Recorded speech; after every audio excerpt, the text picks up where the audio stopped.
Why, hello there. It's me, Jeremy, your favorite bald dude telling you about Standard and Strange, a store and a brand with simple rules. Sell clothes they themselves would wear, manufacture it ethically, and build it to last. From boots made in Oregon to loop wheel garments made in Japan, find all the best clothes for your wardrobe at Standard and Strange. StandardandStrange.com.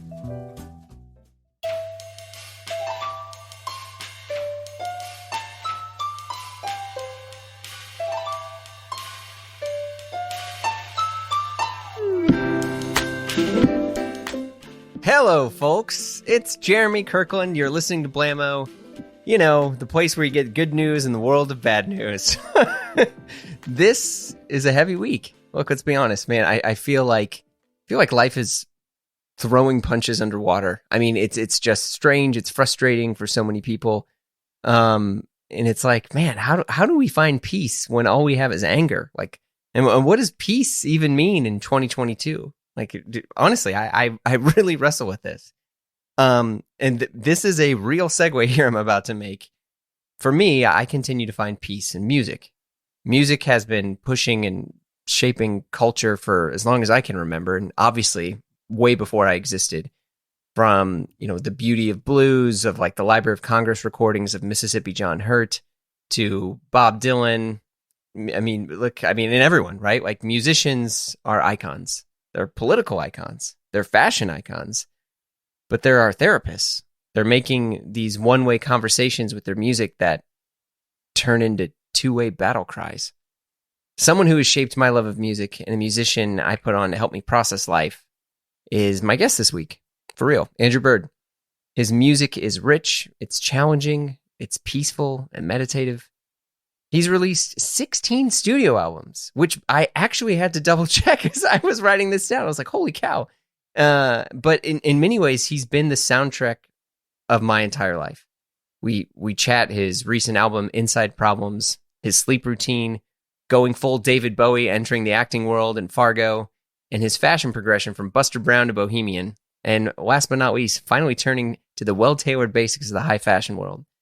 This was a great interview, and we go all over the map, and I was so glad that I got to chat with him. Why don't we jump in? Let's go. Mr. Andrew Bird, it's a pleasure to have you on the show. Pleasure to be here. It's a huge pleasure to chat with you. So I listened to the album. Mm-hmm. It's excellent. I will say you set the bar pretty high from Finest Work. I mean, and it's incredible. But like, you know, to just jump right into this thing, and I'll say this because a lot of people can already, you know, you've done pods before, you've done interviews before. Mm. You know, we don't need to establish like, oh, you're from Chicago and you've been playing since you were, you know, little. What was the recording process like for this album? Because I mean, the big thing is, from what I had read, you guys recorded and made this entire record in person. Yeah, for sure.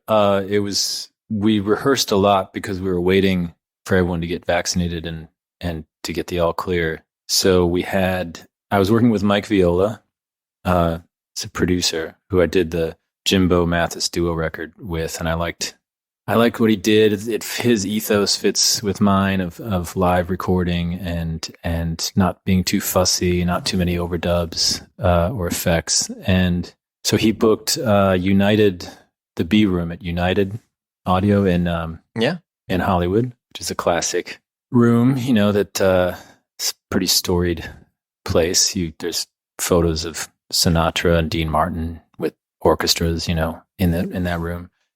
And we had January of last year, we started rehearsing every week and then adding the band in. And I don't usually rehearse that much before I go in the studio, but or in general. I don't really. Why is that? I just don't enjoy jamming.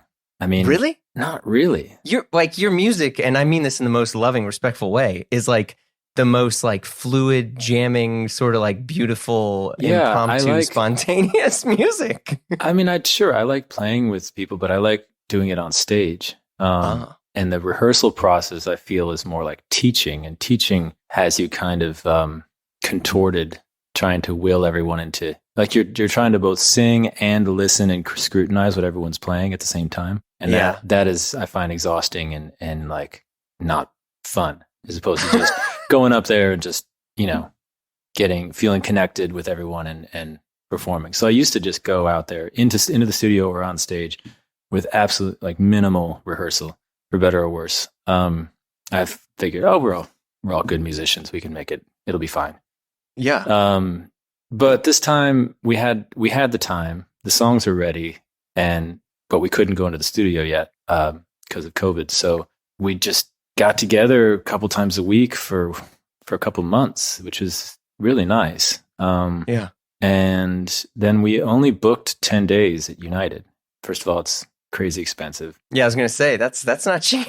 But 10 days is pretty quick to like try to track a whole album. And so it was just 2 5-day sessions.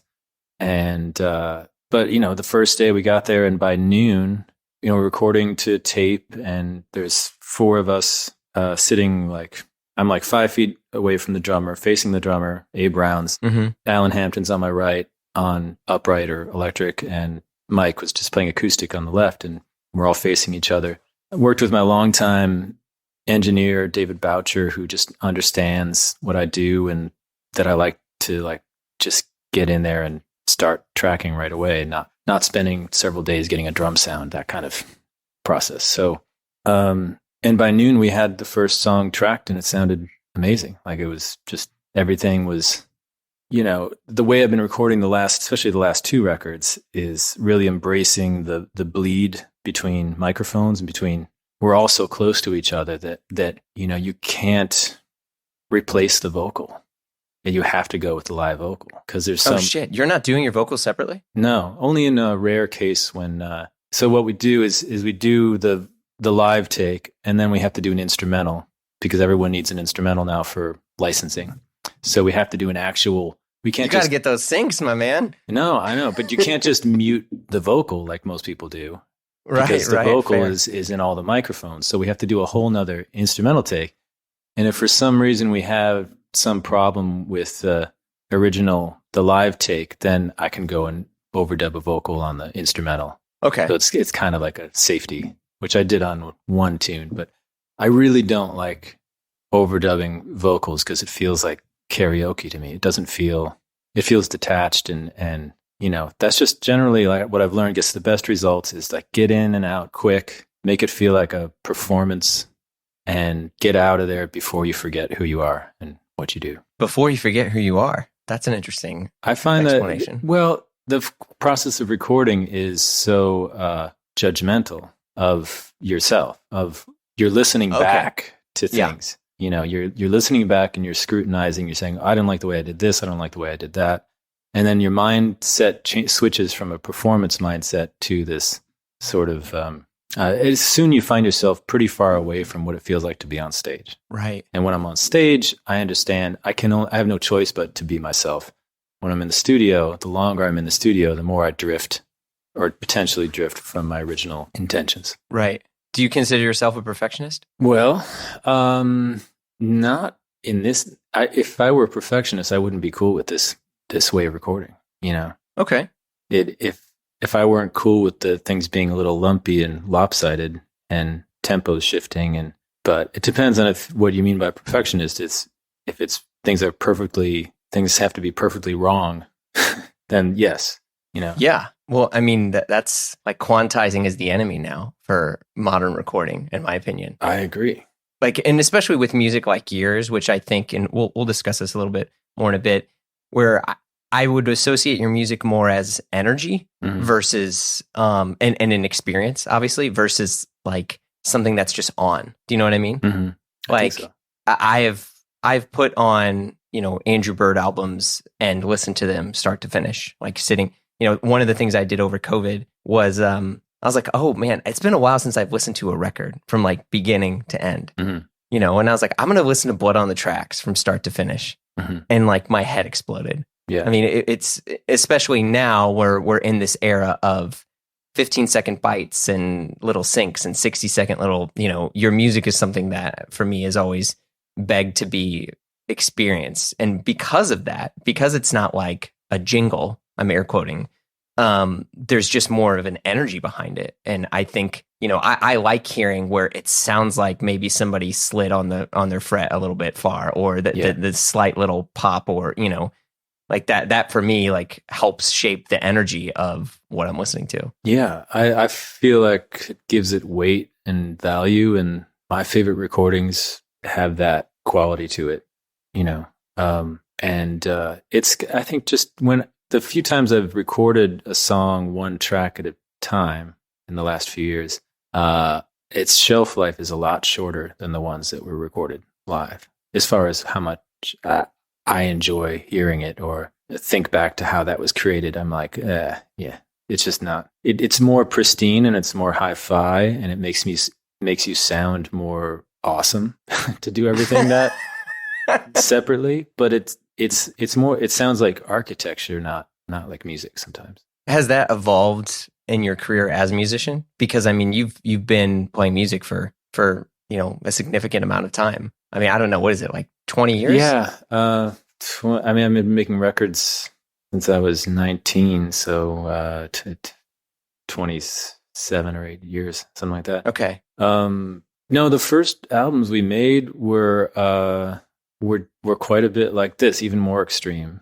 As far as this is like Bowl of Fire stuff. Yeah, though, right? So that was like, the bass player was standing on a coffee table to get the F holes closer to the RCA 44 ribbon mic that we're all around and trying to mix the album by where we are around one microphone. So that was extreme, but those records are totally impossible to replicate, Isn't that great? Yeah. I mean, that's a cool thing. And then, as I got in the middle area of from like Swimming Hour to Mysterious Production of Eggs, I was getting more into production and layering and more complex arrangements. With, to me, varying degrees of success. I learned a lot from those days. But I listen to like Mysterious Production of Eggs now, and I'm like, it sounds so mild. That's a masterpiece. Are you kidding me? But I mean, as far as like a visceral performance, it's not exactly. It's pretty. The vocals are pretty head voice and subdued.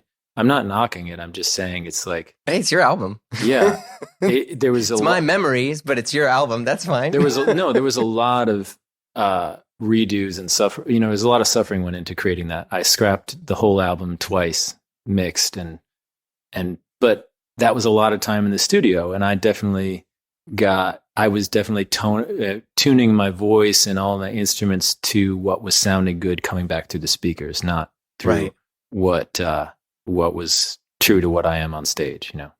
You went full Lindsey Buckingham. In what sense? And axed in the album twice. Oh yeah. I mean, totally mixed, ready to master. Nope, that's not it. In the garbage. And wait, what label were you on at this time? Were they like, are you kidding? That record was on Righteous Babe, but I think I was making it before I was on Righteous Babe. So yeah, I've always just self-financed all my albums. So no one's like saying, where's the album? Yeah, I imagine that served you quite well, especially in regards to publishing and. Yeah, no, that's been good, and also just not, A&R guys saying I don't hear a single, that I haven't had too many of those conversations, thankfully. Yeah. One of the things I wanted to call out I've been a fan of you, but also, as I was doing some additional research for this chat, like many musicians, you jumped on social media during like the COVID era. I mean, now you had presence on it before, but you were doing these like sort of live impromptu songs, which were beautiful. But the biggest thing that blew my mind is, one, a lot of musicians were doing this, but I don't think anyone had the comments and the affinity for you. I mean, it was mind blowing. Like, this is an example, and this is just stuff like I had scraped from reading, you playing a song. Your music heals my soul. Your music has warmed and soothed my soul for over 15 years. Thank you. 2 different comments.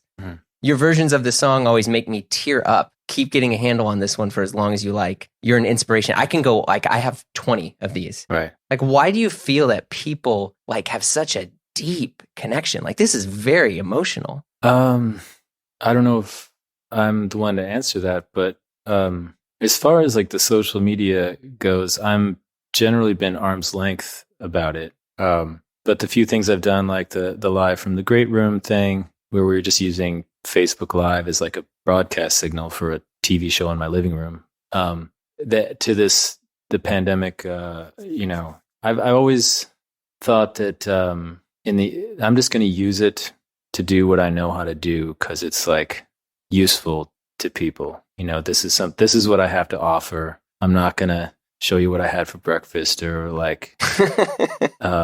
I would actually love to know what you had for breakfast, but that's okay. Yeah, but it's like this is the thing that I know how to do that I think might be interesting to people, and to get up in the morning and have your coffee and then just go out and very unfussily record a song kind of kept me sane during that time, because it wasn't quite scratching the itch that I was used to of performing and touring, but it was it was something, and it's kind of nice to do it after breakfast instead of at rock time. So and feel like you'd done something that on that blank slate of a day, when you're just on lockdown. So, and I feel like, to just use your musicianship on a daily basis and have an outlet for it is a nice thing. There's messed up things about it. Like, first of all, you're looking at your own image as you're performing, with your video on the reverse image. That's weird, but a little bit. Yeah, for sure. Yeah, you don't have the audience vibing with you. It's, but ultimately I think I was able to use it for good rather than evil. I mean, because that's the thing. Look, a lot of people are jumping on and doing live shows. Mm-hmm. But I mean, just it feels like people that listen to you have such a deeper emotional connection to you. And that, and based on these comments and other things and people I know, and like, have you been confronted with that before by, someone after a show where someone is like telling you what a song means to them and you're like, dude, I was really heavy. Chips. It's really heavy. Like, your song got me through cancer, or your music got me through this and or I almost killed myself. And then I, rebuilt my life, and your music helped me do that. It's like, it's a little hard to know what to say in the moment to those kind of things, but it certainly it helps when you're running on fumes and wondering what you're doing, and it certainly helps to hear that stuff. Yeah, I mean, because I assume you probably don't think everything you're writing is this form of divine inspiration, but it sounds like to many people this is like a heavy part of their life and a very deep emotional connection too. Yeah, it's funny, like when people talk about the last decade or more of like music being increasingly devalued as a commodity, and you feel that in Hollywood too. It's like it's pretty that world lets you know pretty clearly that it's not worth that much sometimes. Very diplomatic way to communicate on the open market, on the commodities market of ideas and things that you can quantify. But my point is, I don't know how many people say, that such and such actor's performance in this TV show like got them through cancer or something. Maybe they do, but I don't know. It's so it means. It connects with people on a deeper level, perhaps for the very reason that it is hard to quantify. Yeah. I mean, especially because it's passive and active engagement, right? Like it's driving in the car with, memories associated by all of that stuff, or it's, sitting and listening to it, or being at a show. I mean, generally that doesn't seem to happen very often with actors. Like, they don't go and perform a movie. Right. And you don't have it on. I mean, maybe some people, like for The Office, where they just turn it on and they fall asleep. Right. But I don't know. Yeah, it's fascinating. But I think with you, especially because of your tenure, where like people like my age, I'm 36, almost 37, and I remember Mysterious Production of Eggs. I remember, all these other, like seeing you on tour multiple times, and like where I was at that time also shaped how I heard these songs. Sure. Yeah. I try sometimes to reconnect to what music felt like when I was in that, teens, early 20s, the sort of mix of like how it kind of just blurred the lines of sensory things, like what you were going through at the time, what the general sights and smells were at the time, and how it kind of felt different than it feels now. Back then, it was like I don't know how to describe it. I think of it in terms of like lightness and dark and colors and atmospheres and emotions. And then I think at some point, that was in this phase when I was a student. I was soaking things up. I was feeling things in a different way. And then at some point as a musician, like you just become it, you just become that thing. And then you have a little trouble feeling it the way you felt it before, When was that point for you? Oh, probably around 26 or 27. So when I switched from like just a ravenous consumer kind of approach to music, where I would go into a record store and I was like, what can I discover today? Like this is, and taking chances on things and the exploratory process, and then the like it being the soundtrack to your life kind of drama. Around 26 to 27, I was like, oh, I'm full. I've been just eating since I was a little kid, and now I'm like full, and I'm ready to become it, the thing that I've been eating. Yeah, So you were somewhat aware of this when this happened, right? No, not really. Just in I look back in retrospect, and I think, that was about the point when I stopped walking into record stores, thinking of like, what can I consume and ingest and regurgitate, and became just some sort of how should I describe, just like I started digging, letting things kind of just come out of me that were just a amalgam of all my experiences, right with the new album. So it's called Inside Problems. Mm-hmm. And the biggest thing is like, and especially some of the other stuff I'd read is people are talking about your obsessive middle of the night thoughts. Yeah. Are you, do you consider yourself a night owl? No, this is just insomnia. That's a real thing. Pure Holy and shit, simple. okay. Yeah, no, this is just like lying there. I mean, most of this album was written in a horizontal nocturnal state. Captive audience, not many distractions, but you just can't sleep. So, are you doing okay now? No, I'm still have terrible time sleeping. Are you serious? Worse, what's your sleep routine? Walk me through this. You're winding down. It's been a long night. I read. No screens. What are you reading? I'm reading Underworld by Don DeLillo right now. Okay, which is a little heavy. Yeah, I'm not sure. I'm totally enjoying it, but I did every night. I read from like 9 to 10:30. And then, so 10:30 is lights out. Yeah. You got the cup of water by your bed. Yeah. You got a noise machine. Yeah, I got a fan. Just to kind of, that's okay. Yeah.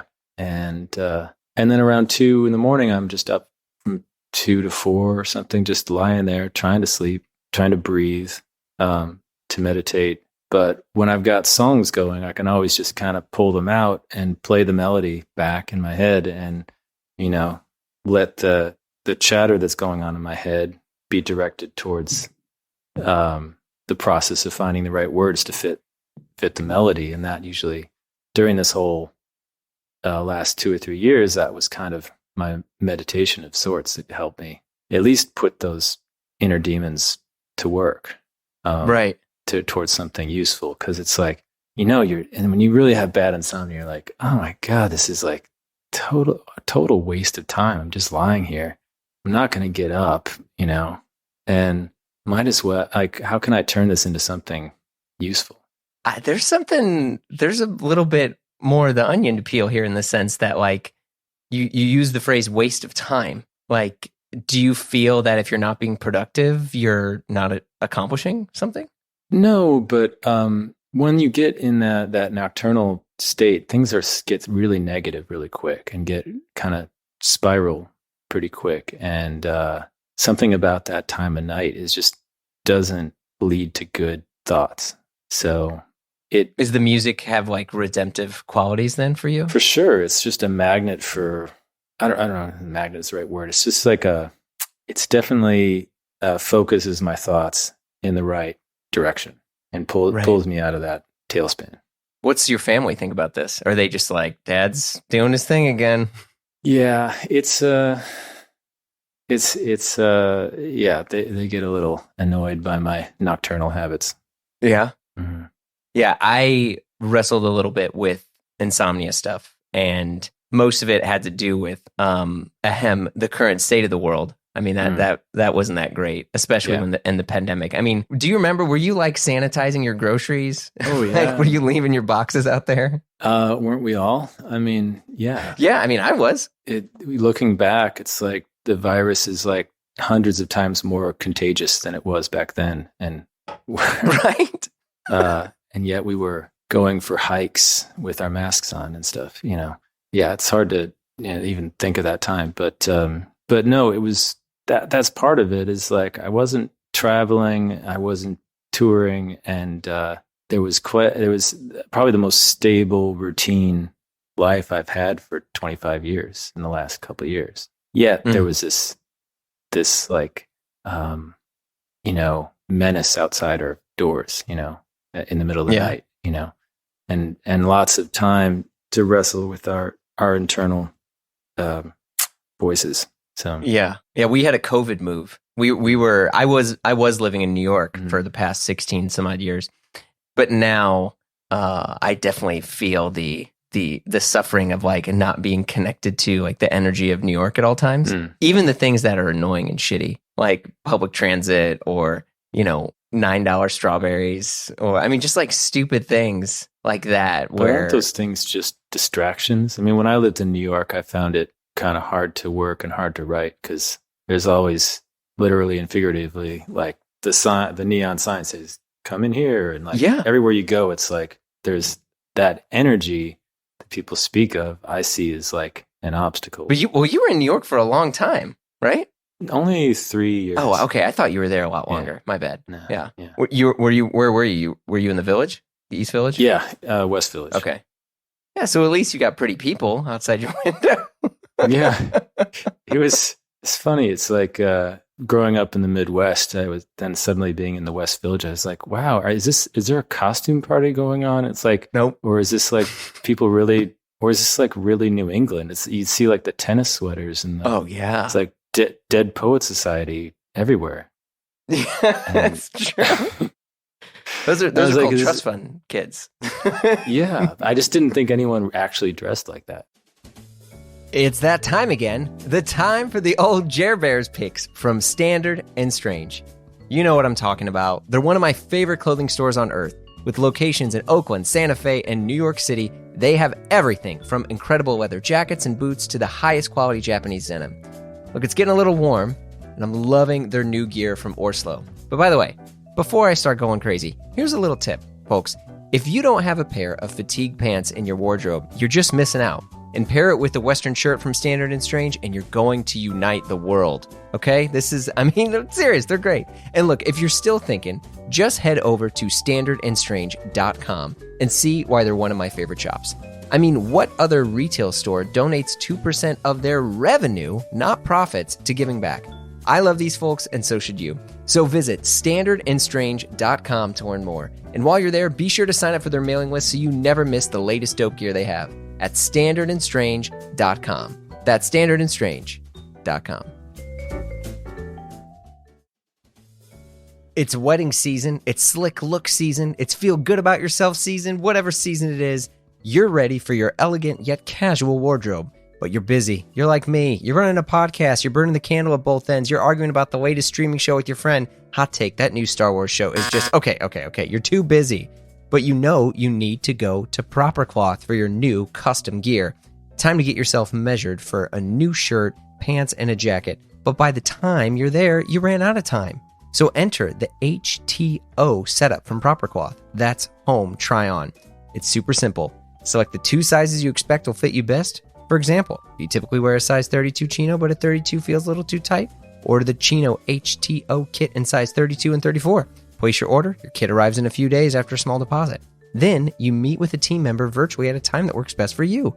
You try on the garments, discussing where each item fits perfectly, where they're loose, too tight, and while on the call, a custom size is created just for you. Then simply return your HTO kit and the packaging it arrived in. Now your custom size is created. Order any of your styles and your personal fit, and once you receive your first custom-made product, you're still eligible for a complimentary alteration and remake to dial in that fit. It's easy and simple and always backed by Proper Cloth's perfect fit guarantee, which means they'll remake your first order completely free of charge with the adjustments required. Additionally, their return policy allows for anything to be returned within 90 days purchase for a full refund. This is how you buy custom clothes in 2022, fam, and it's all from Proper Cloth. So visit propercloth.com to learn more. Start your process now at propercloth.com. Oh yeah, they're out there. They're very much out there. There's even brands that, I don't know if you're familiar with the brand Rowing Blazers, but it is a brand that, has really tried to subvert the idea of what Ivy style is and what prep is, and to try to make it accessible and, exciting and available for everyone, no matter what their socioeconomic background is. And also kind of, postmodernism critique on it, and the fact that let's just subvert all this and make it crazy. And now it's everywhere. Yeah, I mean, I walk out my door and see Tom Brown's bare ankles in his Datsun. Oh, so you were near Cafe Clooney then? Yeah, there you go. That was his signature. I used to work for Tom, so yeah, his signature white toast and coffee. And by the way, white toast at Cafe Clooney, that's like $16. Yeah. Where are you in LA now? On the east side. Okay, yeah, that makes sense. Because when you were doing your home shows, you had the crew. I mean, you had Heidecker in there and Zach and all them. How did you become friends with those guys? Zach, I became friends with because I lived in his house in Venice. First time I came to LA in 2008, I rented his bungalow in Venice and lived there for 7 months or something like that. Okay. So he was my landlord, but we hung out and did some stuff together, and he's a lovely man. And I was always a huge fan of Tim and Eric, but I met Tim Heidecker.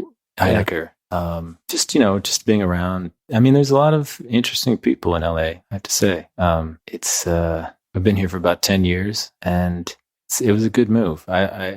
We've really been happy here. Are you a lifer? I don't know if I'm a lifer, but we're in a good place here. Yeah. Because you're there with your wife and your family, and I mean, that must have been really nice. I mean, there's something that, not to go back to the pandemic, but in hindsight, it was beautiful in a way to kind of magnify parts of us that we generally compartmentalize in our professional careers. Yeah, I mean, we got into some nice routines where our son was kind of the house DJ and playing music all day long, and he got really into John Cale. Oh wow! Okay, Lou Reed, and he was just playing that stuff all the time. And it's funny, the idea that your offspring then becomes enough of a little individual to then influence you. That I'm like, wow, I never really listened to this John Cale record in such depth. There's some really great things in here. It was I can't say that didn't have an effect on this album. Really? That's fascinating. I mean, I think I am so excited for that. My daughter recently discovered the Beatles, and I mean, obviously because I was playing it instead of the Sing 2 soundtrack. Right. And she heard Bungalow Bill, and I was like, the White Album is like a kid's album. I mean, there's some dark stuff in there, don't get me wrong. But Bungalow Bill and Rocky Raccoon. Yeah, Rocky Raccoon and Honey Pie and all this stuff. And she, I'm not a big radio guy, but one of my buddies who used to run Pitchfork was he's like, you should put on Sirius XM radio in your car. It's great to just have somebody else kind of curate your music feed instead of an algorithm. And I'm like, okay. And so we were listening to the Beatles station, and the next song they played was Let It Be. And we're driving to her daycare, which is not too far from us.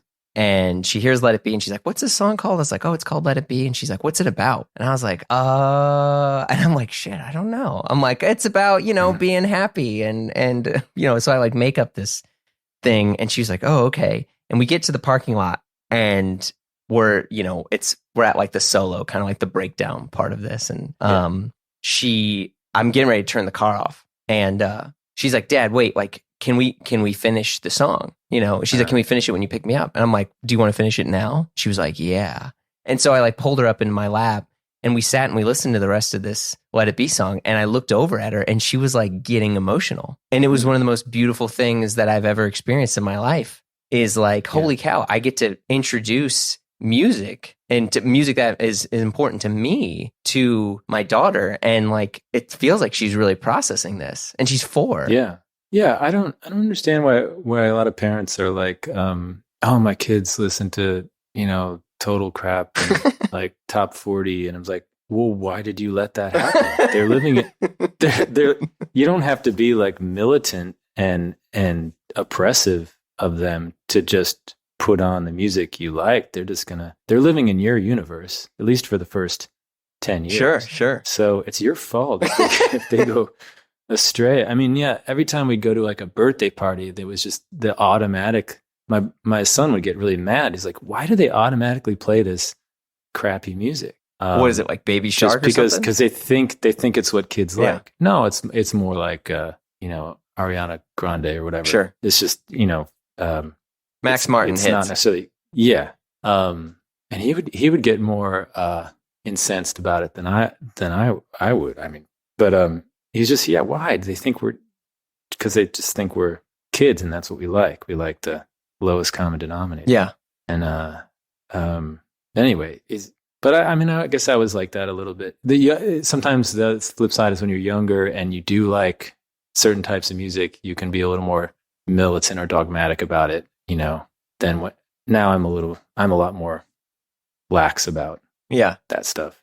But I will say, anyway. The good thing that's happened more or less now is when you look at like the biggest kids movies, other than like Disney, Pixar stuff, right? Like Encanto, those songs slap. Like that. I mean, We Don't Talk About Bruno is a freaking masterpiece. But like listening to, she saw Sing 2, and the main song is U2 from Joshua Tree. Like, still haven't found what I'm looking for, and she was like, what song? Like, this is incredible. And I'm like, let me show you the original song. And I played it for her, and she sat there and listened. We listened to Joshua Tree, and like, I'm like, okay, so at least in this case, some of these kids movies are somewhat steering kids into, like, in my opinion, like, excellent music versus, Hook, Baby Shark sort of stuff. Yeah. I mean, they're still kids, and they like fun tune. Like, he likes Do the Humpty Hump. And, just really appropriate stuff. But yeah, it's not like he's a total snob or anything. It's just, Is he aware of your music and you? I mean, yeah.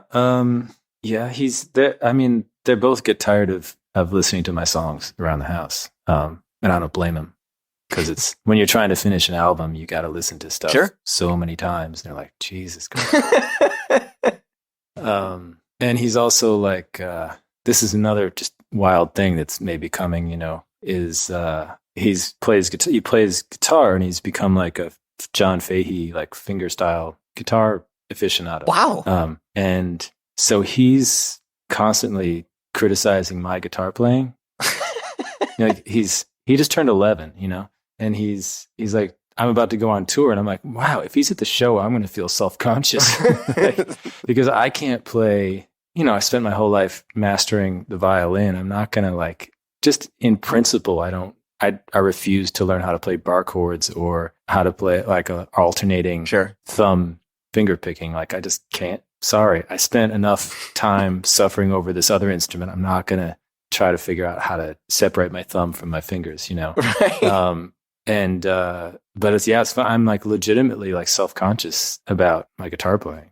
Oh man, that's incredible. So he'll be at the first show of this tour. So I'll be like, oh God, I'm playing for him. Now, what warms my heart is that he'll walk through the living room. he's commandeered all my guitars now. I don't even won't know what to play anymore because he's all in these open tunings that I don't understand. Gad, what are you doing, man? Yeah. But he just walks through the living room and picks up the Martin and starts playing, some John Fahey tune just for the sake of, not because it's practice time or anything, just because this is what he does and it makes him feel good.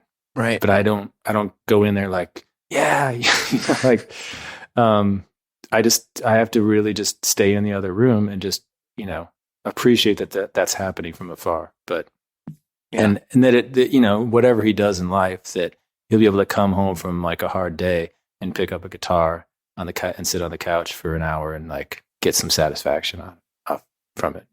Yeah. Well, what an incredible gift you've given him. That's so fantastic. I don't know. I mean, I didn't really have to do that much. That's what makes it a gift. You just, it just happened. There you go. Yeah.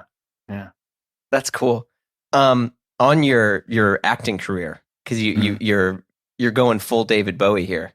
Do you see yourself doing more stuff on screen? Yeah, I would like to. It's really challenging, and it's still kind of an unknown for me. It's still, I look at actors' performances, and I'm like, how do you do that? Like, still, like, I can learn my lines and try to act natural.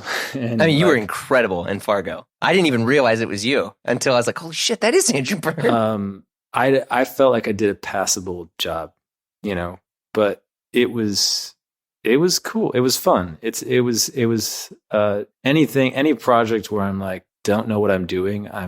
I love, Yeah. anything that puts me in that state of like, can I do this or not? That's fun to me. Well, at least you got the homies around you who also have tons of acting experience you can hit up. Yeah, I did. I had a lot of time before Fargo started filming to like freak out and go around and ask for advice. And, no one gave me any satisfactory advice that put me at ease, Really? Everyone, I don't know, maybe they just keep their cards close to their chest or something. Like, I don't know what it is.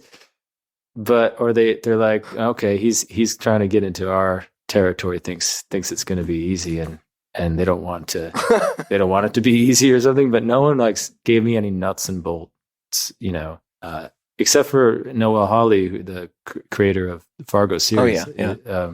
He just said, look, you're a father. This character is a father that's worried about his kids. You'll be fine.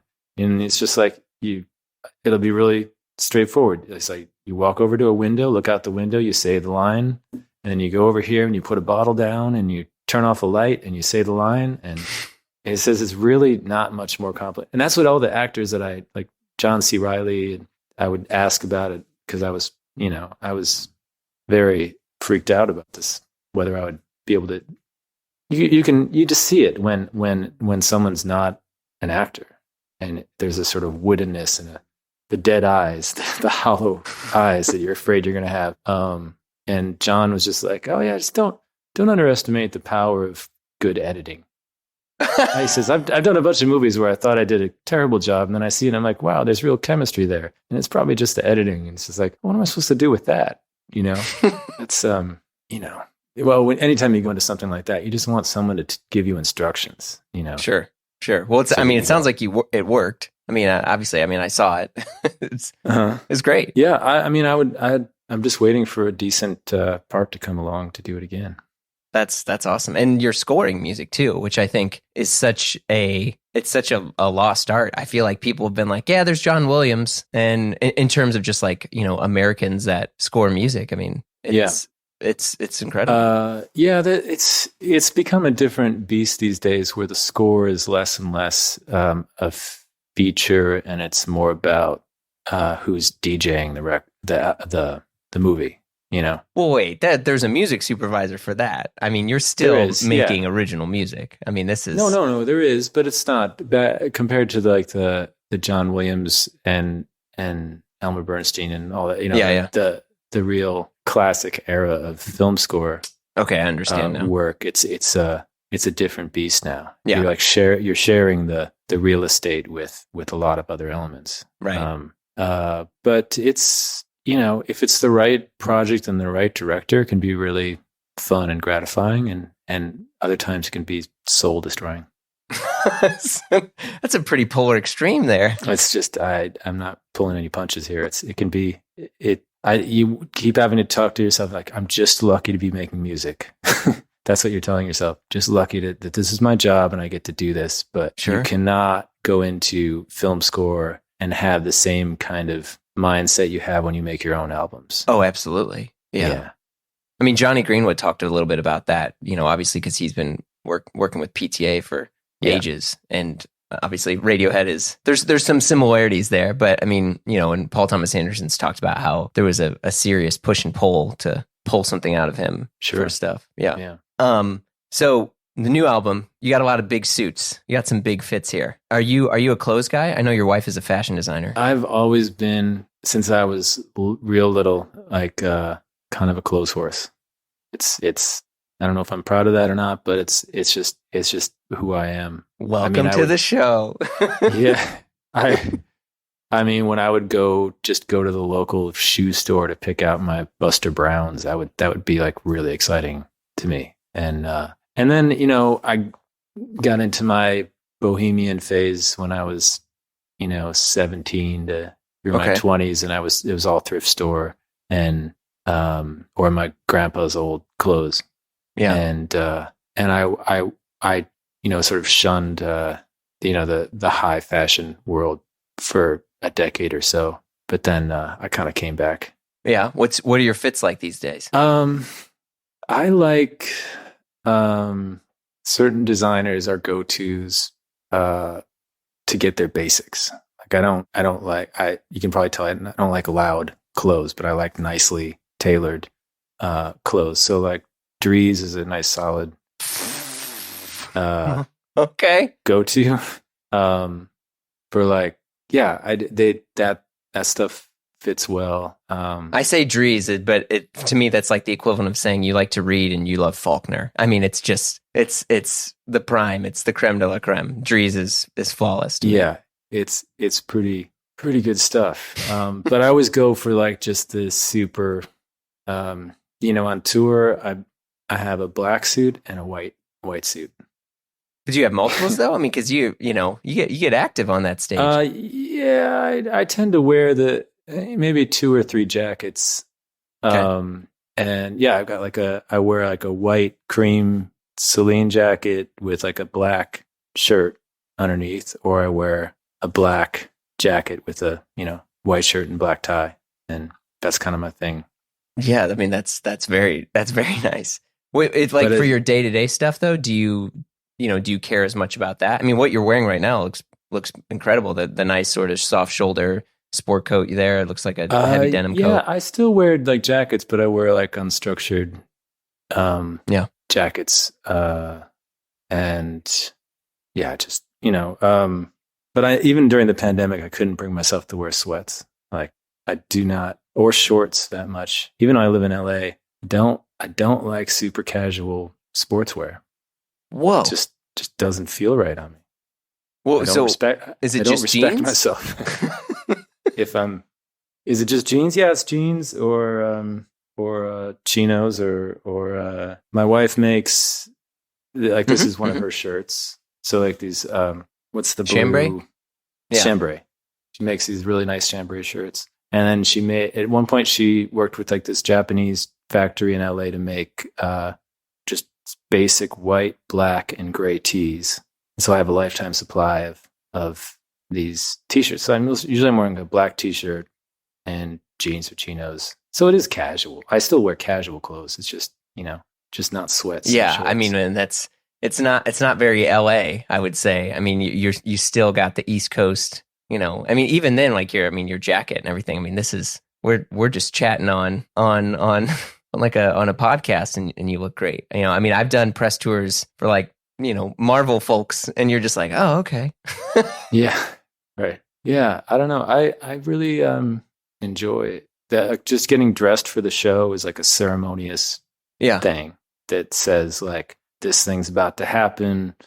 It's in a way, it's not so much about my image that I'm presenting. It's more about like acknowledging or honoring that this is like an important thing I'm about to do.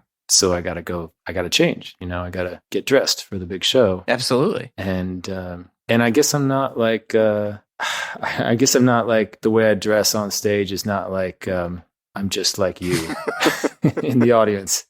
It's the point is I'm not like you, which is why you came to the show. But so the grunge or what I've never understood is like the comedian look. Oh, what's the comedian look? You mean like George Carlin all black sort of thing? No, like most like comedians, and I know a lot of comedians and play a lot of shows with comedians, but it's like, what's up with like, this is more so in like, was defined the 90s comedy club world, but like, is it like a intentional thing to try to look like your audience, like to like the Gap untucked, unbuttoned shirt, or maybe just the t-shirt, and it's just absolutely just really almost no style. Shots fired. Yeah, I mean, I think you're referring to the concept of like really dressing for the occasion, right? I mean, yeah, I think some people where you're right, there is a bit of an attitude of trying to play down your look, and then you have some people who have just like a uniform. Like Chappelle goes on stage is in a uniform. He even puts his freaking initial on his shirt, which fine, I guess. Yeah, it depends on the type of comedian. I guess I'm thinking like your typical your Largo comedian guy that tells jokes about pizza and boners and stuff like that. Like you're not going to wear a sharp suit and it's true, and tell kind of scatological jokes. Yeah, they'll fall a little bit flat if you're wearing a Celine jacket talking about a boner. I wholeheartedly hear you. A friend of mine told me that one of the things he loves the most about your music, and he says this as a compliment, is he said, "You guy, Andrew Bird is the Eames chair of music." What's that supposed to mean? In the sense that it is like, it's a high art form. It's appreciated in every situation. But it's also like classic at the same time. Okay. And that being said, I know you're a big fan of some incredible, beautiful furniture. I mean, you got the George Nelson desk, the Rhythm chairs, the USM Howler. When did you get into that? Probably in New York when we were kind of nesting there, right? And having starting a family there. I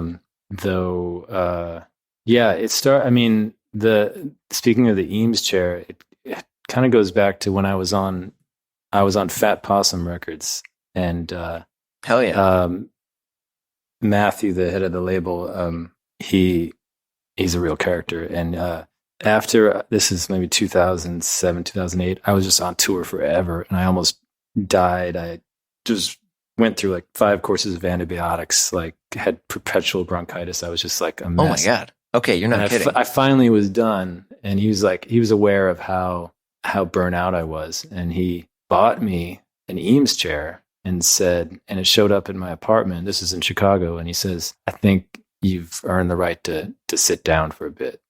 Wow. And no one in any label's ever done that, that kind of gesture. So I felt bad when I left Fat Possum. But I'm sure they made money off you. You're good. The exchange is, you're fine. Yeah. But that was the first nice piece I had. But yeah, it's early in our marriage. We're trying to figure out, because my wife's a designer. Yeah. So, but then I was kind of going crazy, going out there and getting stuff that was kind of a little more industrial, from the Industrial Revolution, sort of repurposed stuff. Okay. And she's like, "What? Like, stop! What are you doing? Like, this is."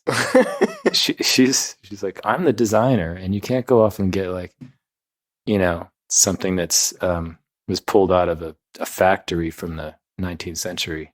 But I mean, it's my wife and I are like that too, in the sense we both have a very strong opinion of how we want our home and our environment to look. Like I love like Vitsu shelves and Eames and like the sort of classic stuff. And my wife is like very bright. She used to work for Etsy. She loves anything that's more handmade, bright colors, crochet. Right. The joke of like put a bird on it is I think at one point she very much was into that idea. The letterpress drawer that's hanging on the wall, sort of thing. Yeah, Totally. Well, we clashed hard. I mean, I think we found a good common ground now, but yeah. Yeah. I mean, just in that she felt like I was kind of running away with it. And she was, pregnant, not able to compete with me going out there and furnishing our apartment. So she like panicked a little bit, but, right. We're good. We're pretty much on the same page. Yeah. I mean, at least the stuff that you were getting is all like MoMA like stuff. They're all classic pieces. It's good stuff to invest in. Yeah. I mean, I think like an Eames Lounge Ottoman is like $8,000 now. I mean, they're like Rolex. Herman Miller just kind of like slowly raises their prices every year or two. Yeah. It's definitely pricey, but I think I'm more of in the past, a little more like into the older shit, we in our apartment in New York, I had these 8-foot tall speakers, these Victrola speakers that I played through sitting in our apartment. She wasn't too thrilled about that either. It's like, she's into things that are a little more neutral. That was definitely like not neutral. Yeah, she wants the wall mounted Sonos or something like that. Not even, no. But you have a pretty legit hi-fi setup, right? I mean, you got, what are they, like Tenoys or something? I have these NOLA speakers that I got in New York. So yeah, part of my wife's dowry was to go shopping with my father-in-law, who's a audiophile. So congratulations. Instead of like a fancy watch as the new son-in-law, I got a Macintosh amp. So do you, I think for me, I've really tried to rediscover physical media, like physical CDs and stuff like that. But I still find myself going to the convenience of it. But like getting something like a Macintosh amplifier or, even just buying like a nice DAC, it's just a game changer. Yeah. I still listen to CDs and I don't really I don't trust algorithms just in principle. I get it, that it makes things easier when you have a dinner party, but I still play vinyl records when we have people over, and if I'm feeling lazy, I'll put a CD on. But that's yeah. What's your dinner party record that you put on? I really like this. It Never Fails. It's this Angola 60s compilation from Angola, from Analog Africa. So wow. Yeah. Angolan dance band music from the 60s and 70s. So it's kind of a mix. It sounds a little bit Brazilian because it's got the Portuguese in there and the Portuguese Brazilian influence, but it's West African rhythm section. And it's just with the sort of fado melodies, but with like a amazing rhythm section underneath. It's just really kick-ass music, but it works underneath a party. Right. Yeah. Right. And what are you most looking forward to touring again? Because I know, you're about to hit the road. Well, what's kind of cool is rolling off the bus at like 10 in the morning and then having till 4 o'clock in a city to just sort of kick around.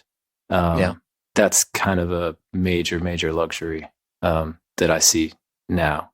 Like for a while, going on tour was very, it always is physically demanding and mentally demanding and exhausting and everything. But now with family life, going on tour is kind of also like a vacation because you have a day sheet that says you need to be here and here and at this time, and you have a job to do. You know how to do that job, and it's exciting to do your job, and then it's done, and you feel like I did it.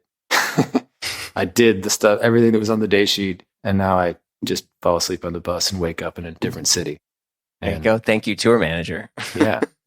It's it wasn't always that easy. It wasn't always that fun, but it's gotten to a point now where it's there's some nice perks to it. And so kicking around, it's like I bring a bike and I ride around, whatever city until sound check. And nice. And of course the performance itself, that I miss that a lot.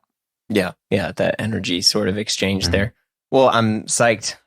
Congrats again on the album. It's fantastic. Thank you. Probably another Grammy nomination. Who knows? I'm not holding my breath, but sure. Sure. Thanks so much, Andrew. It was great to meet you. Yeah, good to meet you too. That's it for our show. Andrew Bird's new album, Inside Problems, is out now and available everywhere. Visit andrewbird.net for shows and more info. He's also touring with another favorite band of mine, Iron and Wine, so look out, folks. You've been listening to Blammo. If you like what you heard, you know the drill. Share the pod with a friend, leave a review on Apple Podcasts. Do whatever it is you do when you like a podcast.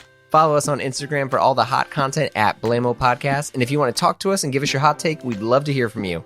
Call us at 917-267-2495. Leave us a message and we'll put it in a future episode. Or send us an email at info@blammopod.com. If you want to hang out with us and join the Blam fam, visit patreon.com/Blammo, where we have tons of exclusive episodes. Also exclusive shows like the Triple J Show and Blammo Presents Derek Guy Dye Workwear. We also have our amazing Slack community. Yeah. Anyway, that's it from me. I'll see you all soon.